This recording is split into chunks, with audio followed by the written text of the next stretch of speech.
तो आप सभी दोस्तों को नमस्कार, हरे राम हरे कृष्णा।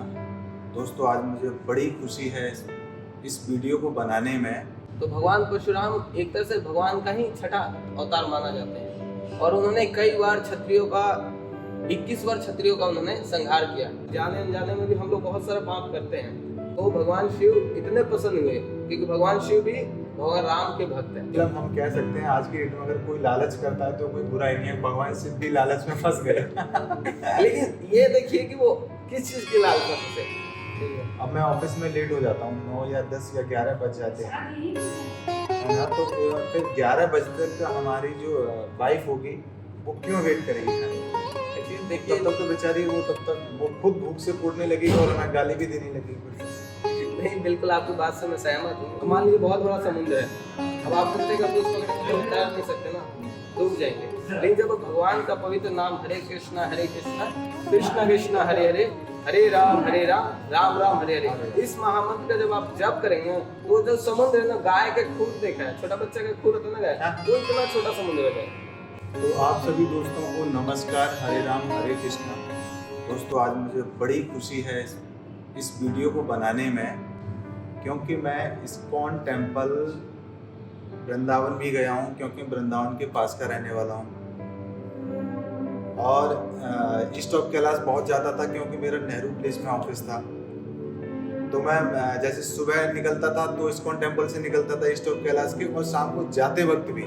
और कई बार तो ऐसा होता था कि हम लोग जो प्रसाद ग्रहण करने के लिए लंच टाइम में भी आ जाते थे।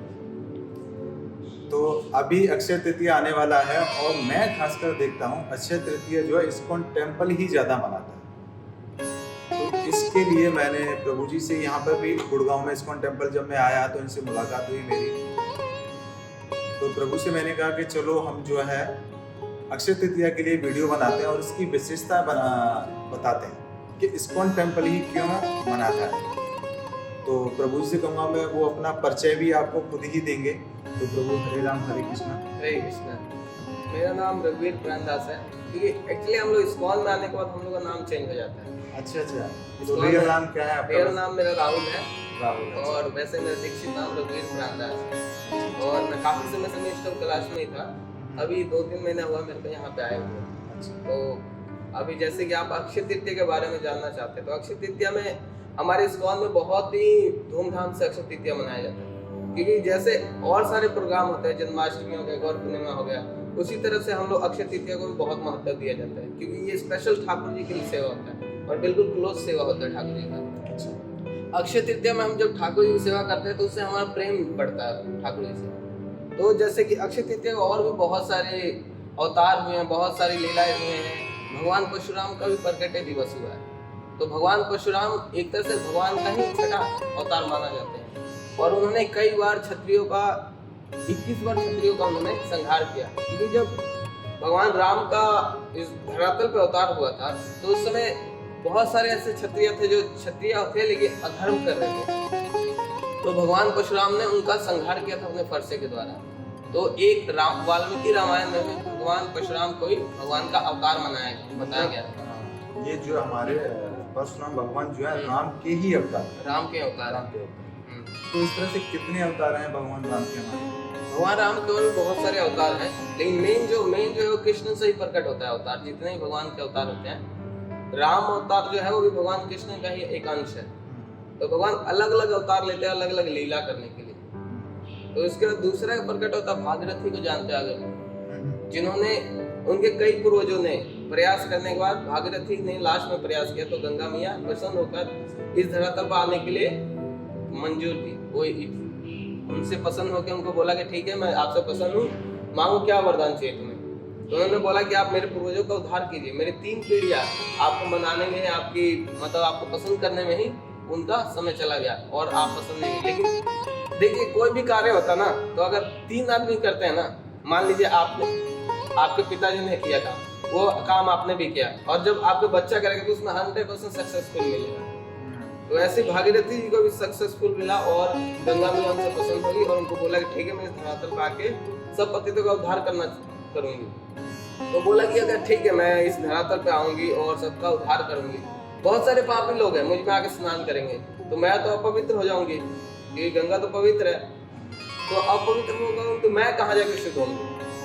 तो उनको वरदान दिया गया कि ठीक है, आप अगर ऐसे आपको लगता है कि आप अपवित्र होंगी, क्योंकि देखिए संसार में सब बहुत ही लोग हैं, बहुत सारे पाप करते हैं, हम ना जाने अनजाने में भी हम लोग बहुत सारे पाप करते हैं। तो उसको हम लोग क्या करते हैं, तीर्थों में जाते हैं, स्नान करते हैं, दर्शन करते हैं, परिक्रमा करते हैं, ताकि हमारे जो पाप है वो कट जाए। लेकिन वो पाप करने की प्रवृत्ति खत्म नहीं होती है, वो सदैव बनी रहती है। लेकिन वो खत्म जब होगी जब हम भक्ति करेंगे। तो जब भगवान की जटाओं में, क्योंकि गंगा माँ का बहुत वेग है, तो जब ऊपर से आते तो धरती से मतलब बहाव, बहुत तेजी बहाव उनका, तो जब ऊपर से आते वो तो नीचे धरती को चीर के नीचे रसातल में चली जाती। तो इसलिए उन्होंने फिर दोबारा तपस्या किया भगवान शिव का, और भगवान शिव से आज्ञा लिया कि आप गंगा माँ का वेग को संभालिए। तो भगवान शिव इतने प्रसन्न हुए, क्योंकि भगवान शिव भी भगवान राम के भक्त हैं। भगवान शिव जो बैठ के ध्यान करते हैं, नाम जप करते हैं, भगवान राम का जप करते हैं। अच्छा, भगवान राम का जप करते हैं, और भगवान राम को, भगवान शिव भी हमारे जो है भगवान राम के ही भक्त हैं। बिल्कुल। तो जब उन्होंने सुना कि ये जो गंगा जी है, ये भगवान जब वामन रूप में आए थे, वामन अवतार लिए थे, बलि से 3 पग भूमि मांगा था। तो जब ऊपर का भूमि नापा था दूसरे पग में, तो ब्रह्मांड का कोना फट गया था भगवान के नाखून से। तो एक कारोदन सागर का जल निकल के भगवान के चरण धो के आया, तो ब्रह्मा जी ने अपने कौंडलों में उसको धारण कर लिया, वही गंगा है। और भगवान इतना प्रसन्न हुए कि भगवान का जो चरण का अभिषेक हुआ जल है, तो इतना पवित्र जल है, मैं अपने मस्तक पे धारण करूंगा, इससे बड़ा सौभाग्य क्या है मेरे लिए। तो शिव जी प्रसन्न होकर उसको धारण कर लिए। लेकिन शिव जी जब धारण किए तो शिव जी को भी मोह हो गया, कह रहे भगवान का चरण का वो है, तो हम लोग चरणामृत पीते ना मंदिर में, भगवान का चरण का होता है, भगवान का अभिषेक किया होता है। तो उनको भी एक बार वो हो गया कि ठीक है अब चरणामृत है, तो अब इसको मैं अब धारण करूंगा, कहीं जाने नहीं दूंगा। तो फिर भागीरथ जी को टेंशन हो गया, अरे मैंने इतना तपस्या की अपने पूर्वजों का उद्धार करने के लिए, फिर वही बात। फिर दोबारा उन्होंने तपस्या किया और भगवान शिव को प्रसन्न किया, और फिर उन्होंने गंगा जी को अपने जटाओं से प्रवाहित होने का वो दिया। मतलब हम कह सकते हैं आज के डेट में अगर कोई लालच करता है तो कोई बुराई नहीं है, भगवान शिव भी लालच में फंस गए। लेकिन ये देखिए कि वो किस चीज की लालच में फंसे, एक्चुअली उनको भगवान से प्रेम है। अब देखिए भक्त भी है तो उसको लालच होती है वृंदावन जाए, जगन्नाथपुरी जाए, द्वारका जाए।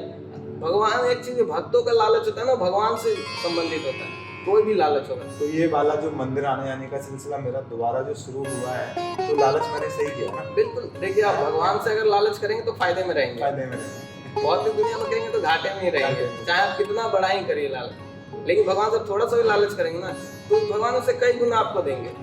अब कई लोग आते हैं इस्कॉन में, बहुत सारे लोग ऐसे जो इस्कॉन ज्वाइन करते हैं, प्रसाद खाते हैं, प्रसाद के लालच में आते हैं।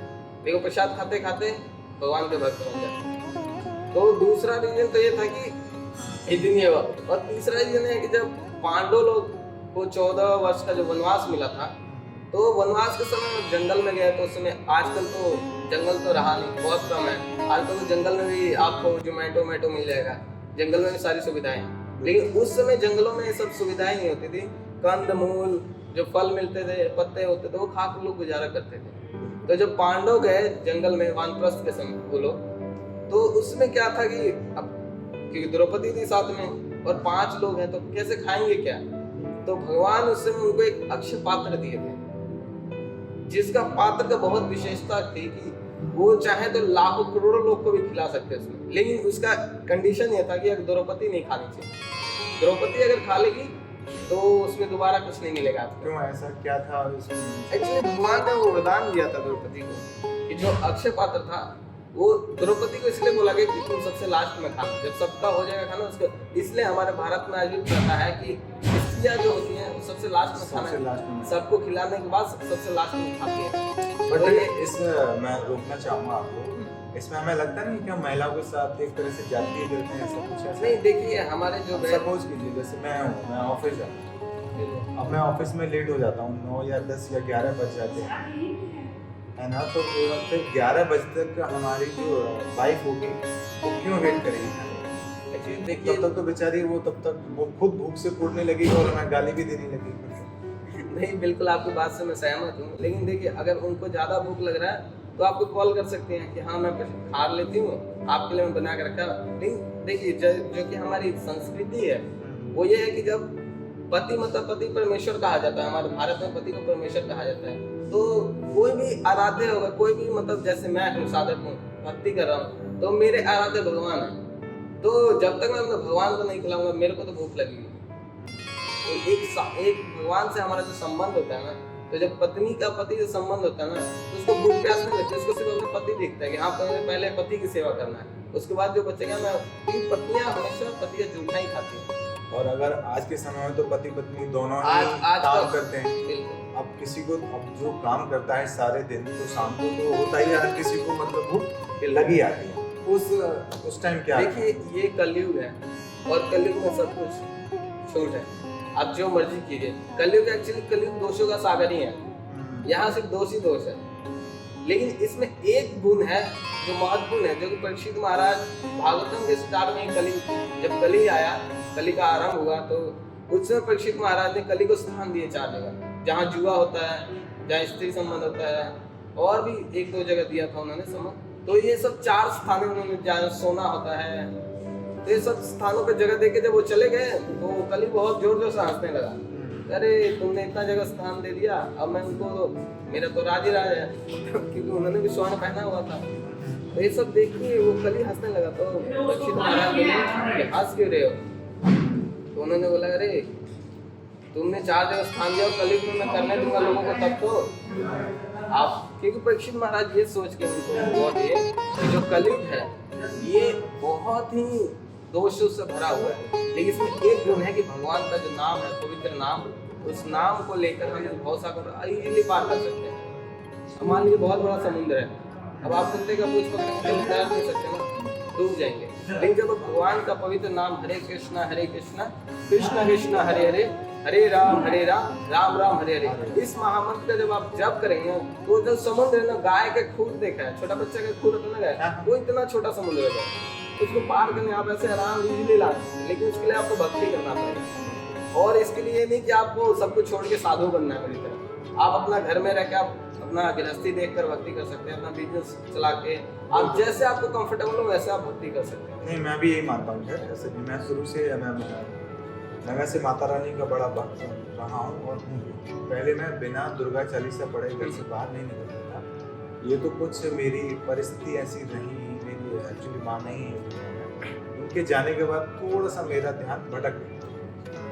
नहीं तो मैं सुबह शाम को भी, जब मैं ठंड हो या कुछ भी हो, तो पहले नहा धोकर ही सोता था। मैं दुर्गा चालीसा पढ़ के ही सोता था, सुबह घर से बाहर भी निकलता था दुर्गा चालीसा। देखिए, एक्चुअली क्या होता है ना, हमारे ग्रंथों में हमारे बहुत सारे भागवतम है और भगवत गीता है, जिसमें साक्षात स्वयं लिखा हुआ है, भगवान स्वयं बोलते हैं कि जो मतलब आप मान लीजिए किसी देवता की आराधना करते हैं। मैं भी शुरू में हनुमान जी का भक्ति करता था, हनुमान जी का भक्त था, लेकिन जब हम किसी देवता की आराधना करते हैं, पूजा करते हैं, जब वो देवता हमसे पसंद होते हैं, तब वो हमें भगवान कृष्ण की चरण की तरफ हमें भेजते हैं। तो आप दुर्गा जी की सेवा पूजा कीजिए, किसी भी किए, उनकी कृपा से आज आप यहाँ बैठे हैं, ठाकुर जी का दर्शन प्राप्त कर रहे हैं। क्योंकि दुर्गा जी कौन है? भगवान की बहन है, भगवान कृष्ण की बहन है, और इस जो संसार है, भौतिक संसार, उसको पूरा कंट्रोल दुर्गा जी करती है, कंट्रोल दुर्गा जी है।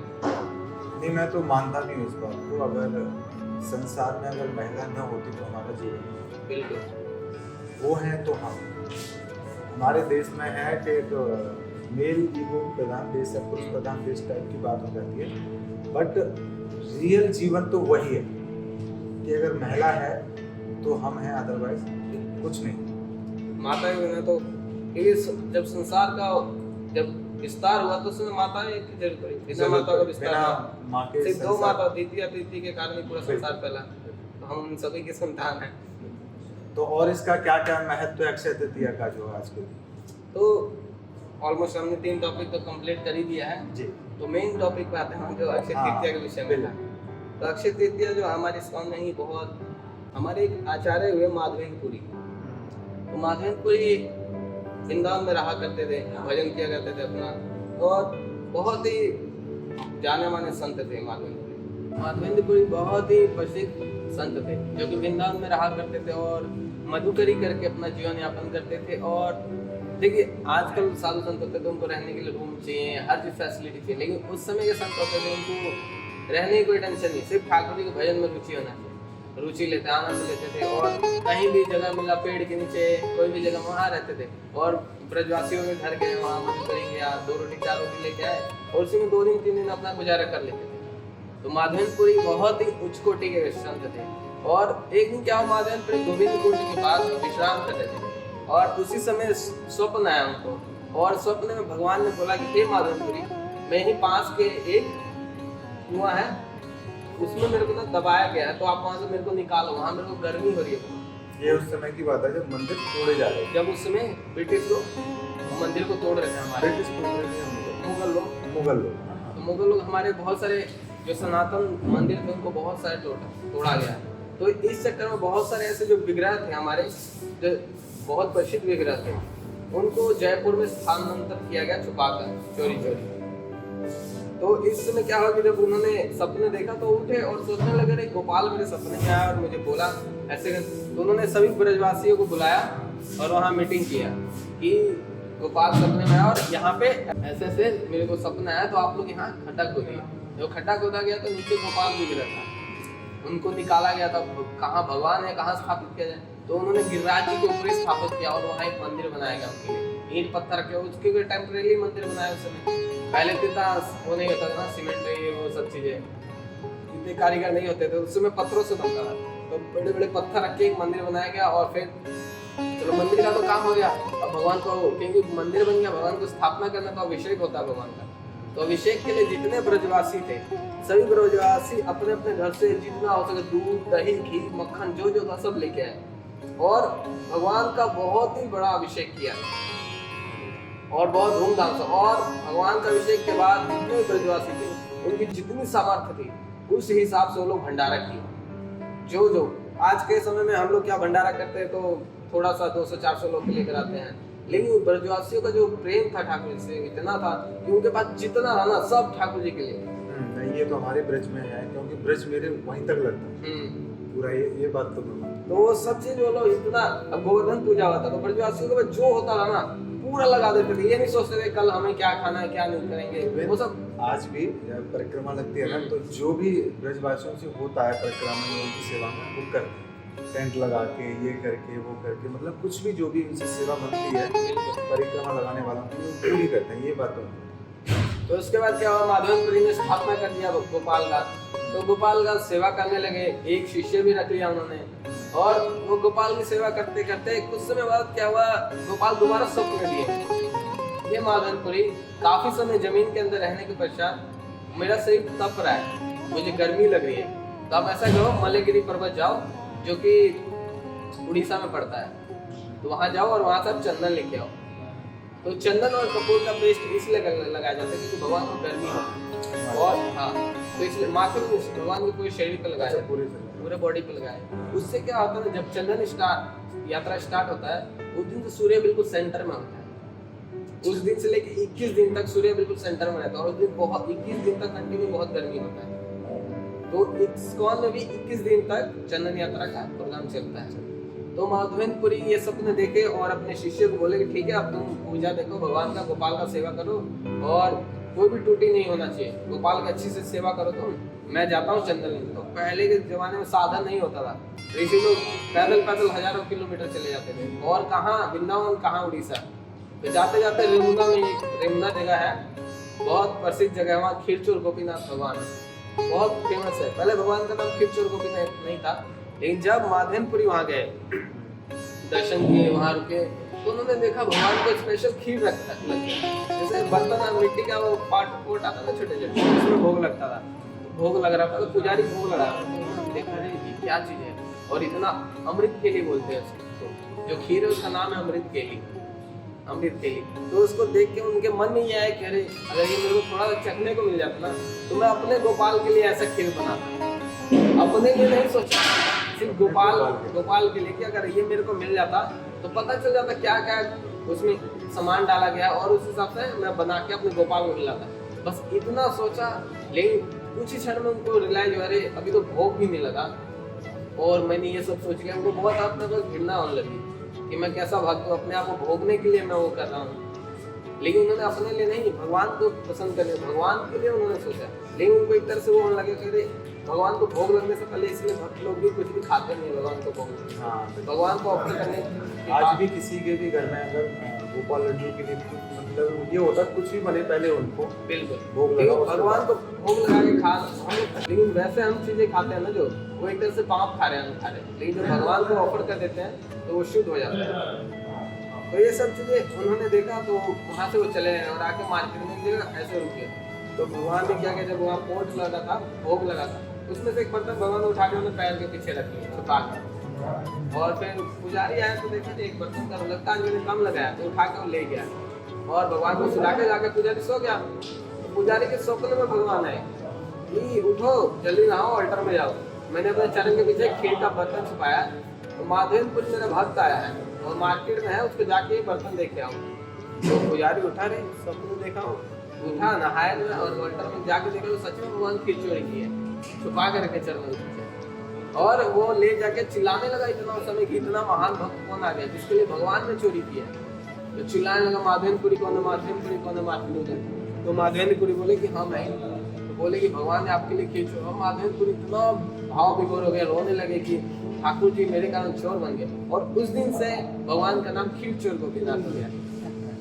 तो वहां से फिर वो लोग वहां पे जब इतनी उनकी विख्यात होती है, कोई भी प्रसिद्ध होता है ना तो बहुत इस भगवान के जो भी भक्त है ना उनका जब ग्लोरीफाई भगवान कराता है ना तो बहुत फैला देते हैं। अब देखिए भीष्म पितामह थे, अर्जुन था, जब भगवान उनको भक्त है ये अर्जुन भक्त था, इसलिए आज अर्जुन को याद किया जाता है। तो माधवेंद्रपुरी वहां से निकल के जगन्नाथपुरी के लिए, और जगन्नाथपुरी गए तो वहां से वहां के जो राजा थे उनसे बात किया, उनसे वहां से चंदन उन्होंने जगन्नाथपुरी उनके पहुंचने से पहले उनका जो ख्याति था वो पहुंच गया। माधवेंद्रपुरी आए थे, उनके लिए भगवान ने चोरी किया, उनके जाने से पहले उनका यश पहुंच गया, वहाँ पता चल गया सबको। और सब वहाँ सही थे और वहाँ के जो राजा थे उन्होंने उनको चंदन और कपूर दिया और वो कपूर लेकर आए और आज भी वो कपूर गोपीनाथ जी में भी किया और गोपीनाथ जी को लगाया जाता है। तो तब से प्रथा चलती है भगवान को चंदन यात्रा का लेप लगाया जाता है और इससे भगवान को शीतलता मिलती है। और जो भी भक्ति भाव से भगवान का चंदन यहाँ अभी टेम्पल में पीसा जाता है, डेली रगड़ा जाता है पत्थर। तो आप सब भी आज वहाँ चंदन थोड़ा सा ठाकुर जी के लिए रगड़ सकते हैं। उससे क्या होता है जब भगवान के लिए कुछ सेवा करते हैं हृदय से, तो उससे हमारा प्रेम बढ़ता है ठाकुर जी के प्रति। तो ये सब चीज़ें होती है। और एक विशेष चीज़ होता है चंदन यात्रा के दिन कि बांके बिहारी जी का दर्शन होता है, चरण का दर्शन होता है साल में एक बार। तो आप लोग अगर वृंदावन जाते हैं तो साल में एक बार आपको बांके बिहारी के चरण का दर्शन करने का मौका मिल सकता है। तो आशा करता हूँ आपको समझ आ गया होगा। और हमारे इस्कॉन 45 गुड़गांव में भी इस साल 23 तारीख को संडे को 5 से लेकर रात को 9 बजे तो बहुत ही विशेष धमाकेदार कीर्तन मेला है। तो आप सबको इनवाइट किया जाता है और जो आप लोग देख रहे हैं आप सभी आइए और कीर्तन मेला में आनंद लीजिए। और उसके बाद स्पेशल प्रसाद है सबके लिए जो कि ठाकुर जी को भोग लगता है और महाप्रसाद की सुविधा है। तो आप सब आइए, कीर्तन में आनंद लीजिए और प्रसाद का आनंद लीजिए। हरे कृष्णा। हरे कृष्णा। चलो, मुझे उम्मीद है अपने दर्शकों से कि अक्षय तृतीया हम क्यों मनाते हैं और खासकर इस्कॉन टेम्पल ही क्यों मनाता है वो आप लोगों को ये बात समझ में आ गई होगी। तो प्रभु जी ने बड़े अच्छे से बताया। कई सारी चीज़ें ऐसी हैं जो मुझे सच में नहीं पता था। क्योंकि क्या होता है जब तक किसी चीज़ के बारे में आप नहीं पढ़ते हैं, कहा भी जाता है जितनी पढ़ाई करोगे उतना ही आपके लिए अच्छा है। ज़रूर नहीं है कि नौकरी ही की जाए, नौकरी के लिए पढ़ाई कभी नहीं की जाती है, बल्कि एक जानकारी के लिए हमेशा पढ़ाई की जाए जिससे आदमी कहीं भी कुछ भी कर सके, कहीं भी कुछ भी घूम सके। तो आपने बहुत सारी चीज़ें मुझे ऐसी बताई जो मुझे नहीं पता था, मुझे भी बड़ा सुन के अच्छा लगा। तो मेरे दर्शकों को भी काफ़ी अच्छा लगेगा। तो अक्षय तृतीया क्यों मनाते हैं, किस लिए मनाते हैं, वो आप सभी को पता चल ही गया है। तो आप सभी को हरे कृष्णा और जुड़ने के लिए बहुत बहुत धन्यवाद आपका। और उम्मीद है कि हम आगे भी बहुत कुछ बनाएंगे, लोगों को जानकारियाँ देंगे, क्योंकि सनातन धर्म के बारे में लोगों को भी सही से पता नहीं। क्योंकि लोग ज़्यादातर कुछ और ही सोच लेते हैं कि मंदिर में जाएंगे कि पुजारी को हम खिला के आ जाएंगे, ऐसा कुछ नहीं है।